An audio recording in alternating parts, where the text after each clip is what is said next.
Okay. Hi, we are proposing Malta for Met 2019, and we're going to start by showing you a small video we created to show a day in the life of Malta in the eyes of the Met team.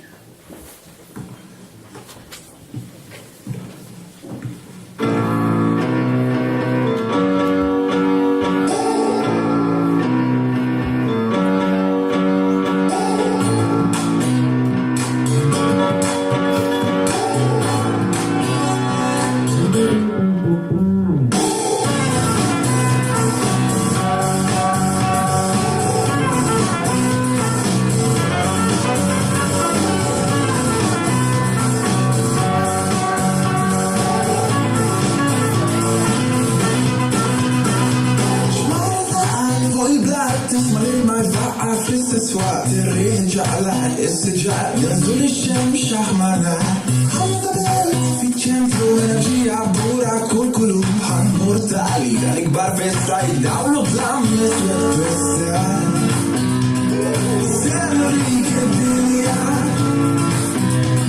storia viaggi intorno الدنيا كلها عمي باجي colori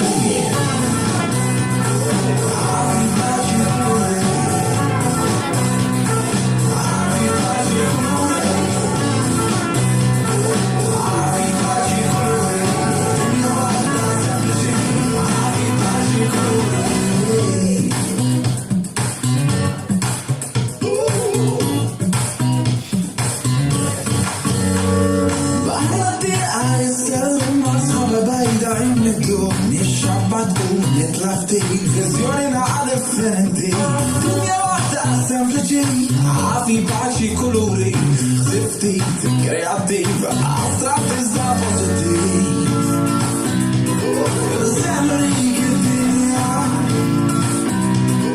storja ħelwa vjaġġi jendur id-dinja kollha ħafi paċi kolori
Really smart idea.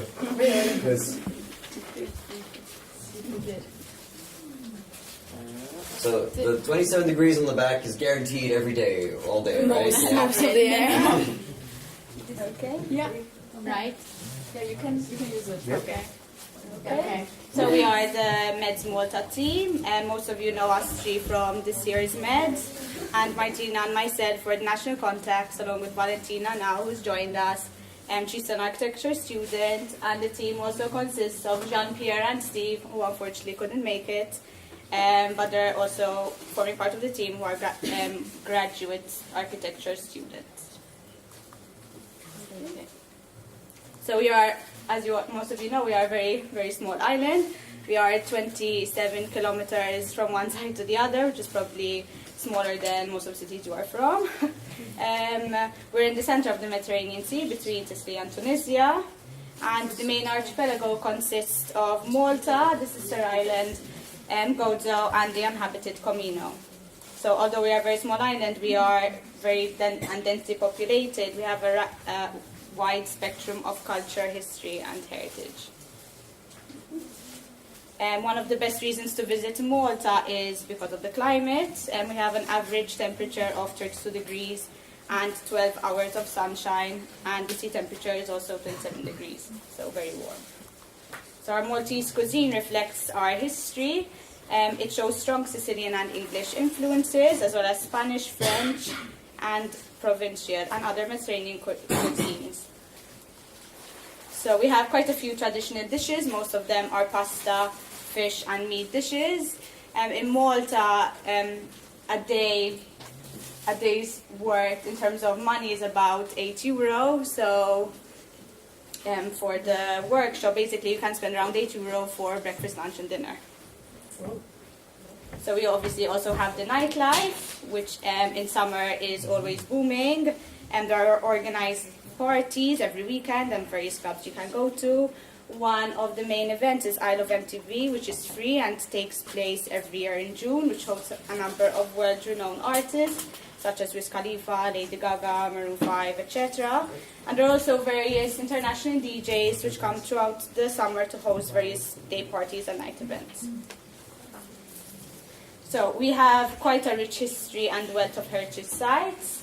Malta's islands have 3 sites which are inscribed in the UNESCO World Heritage List. These include City of Valletta, the megalithic temples, and the Hypogeum. And also, Valletta was declared European Capital Culture in 12th October 2012. So this is happening next year.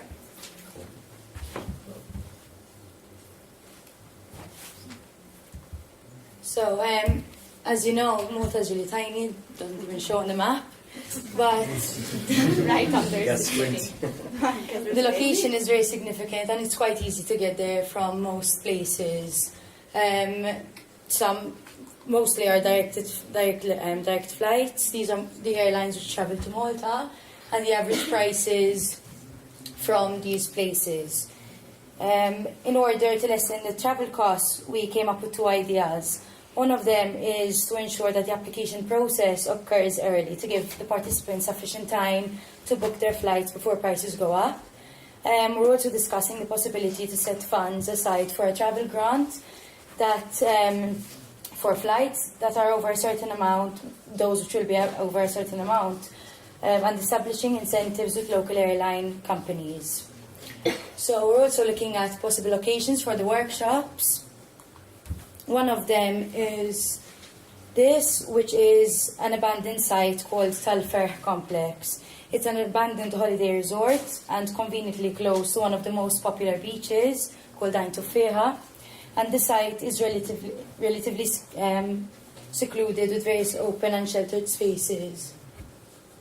Another one we're looking at is this, which is Awesome.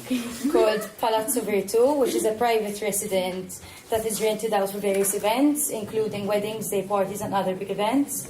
It's located very close to the old capital city, which is called Mdina, and also the city of Rabat, which has various heritage sites.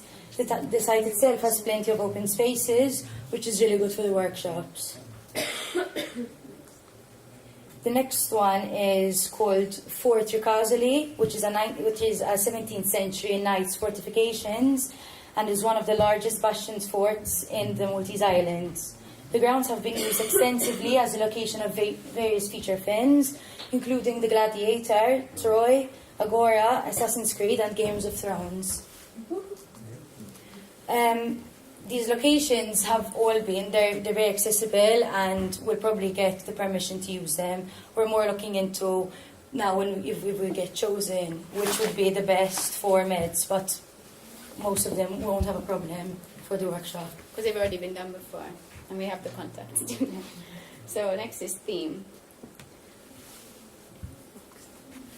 So, streets are the veins which run through our cities, connecting people's homes, connecting us to where we play and interact.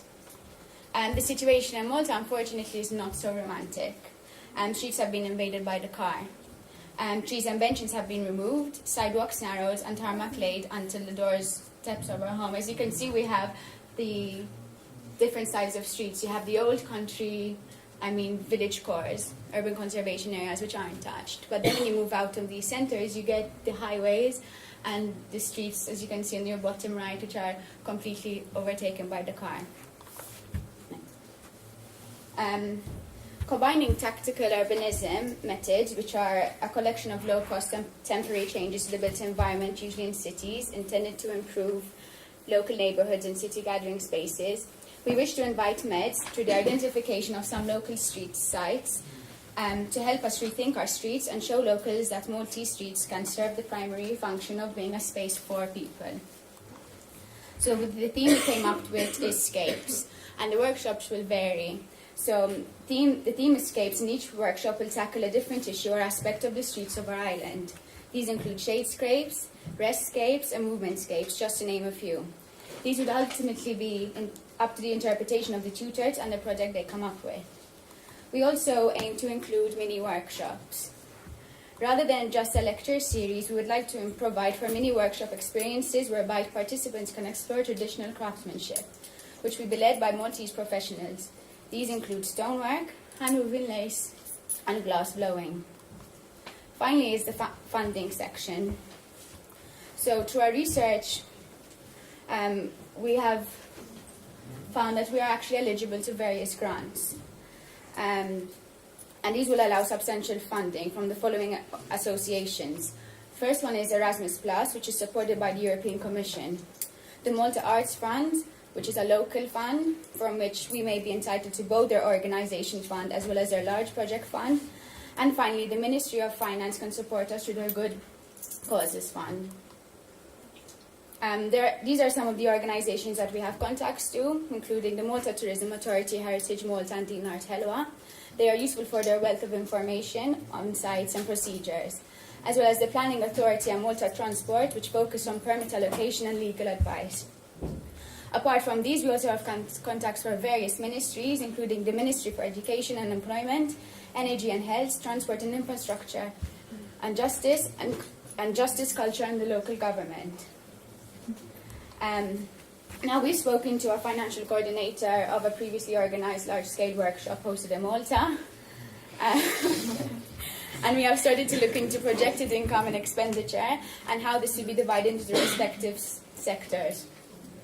Now this is basically for us and serves as a guide on how all income and expenditure will be appropriately allocated. Any questions? We have a video just while you're asking questions.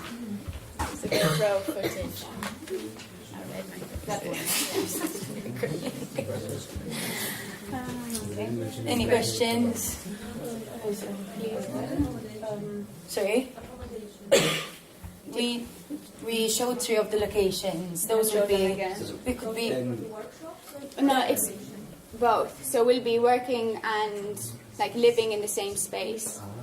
And it's already been done, so we won't have a problem accessing these places, both for workshops and as accommodation.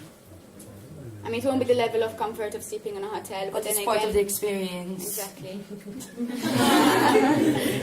Right, keep up. You need a better drone pilot. Now we'll import you, Vlad. Come to Malta. It's okay. We'll be here.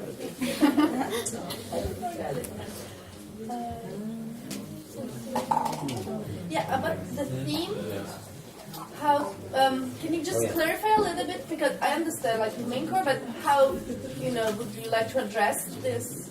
How could we impact on what's happening in And Malta. also the relationship with, I mean, streets are public spaces, so if you already are in touch with the municipality or whoever is in charge of it to, have It's proper- more indirectly Oh. working for the problem that there is in Malta, so it wouldn't be directly obviously working in the streets, but the problem is that now streets have become almost non-accessible by people. Like you're walking and you might get run over, and not that but the whole point of the workshops would be to make the streets more accessible by people, more of a place that people can interact, can rest. Like we said, that's why it was blank scapes, like different types of scapes. Right. Resting scapes, shade scapes. And actually treating the street as an actual space rather than just a transit space. And we mentioned the mini workshops, which are traditional craftsmanship. So we can incorporate that in the main workshop. So for example, if you're going to do a shadescape, you could use the limestone. So you work with the limestone to make a shadescape. Or you the lace, for example, like different stuff. Can we do some like activism style stuff where we live on the street for 2 weeks and tell the Maltese government like We could. We could try. Well, we tried and we see. All right. And what do you mean? That's the question. You mentioned earlier earlier participant call. So I would like to understand what does it mean earlier. To ensure, say, enough time for Because you to usually it's buy. April, so just to understand. Well, just to make sure that it's actually done in that time and time frame, that the participants know that they have been accepted and they can book their flights and do the payment as necessary. Because, I mean, Malta in summer is the prime time to visit. So the closer you get to The earlier that you 2 book week as well, period. it's cheaper, so it's more, Exactly. and even this funds thing, because we understand that traveling gets really expensive, so we're trying to think for all the participants as well to be able to come and do this experience. And we're actually also aware of a student organisation that has like at our university that has already contacted local airlines and gotten incentives in terms of discounts on prices. So we aim to approach them as well and get into it for any participants. Even catering, we're trying to keep like breakfast, lunch and dinner, but everyone will get what they need at the minimum price. Okay, perfect. Any other questions? No? So that's it. All right. Thanks, guys.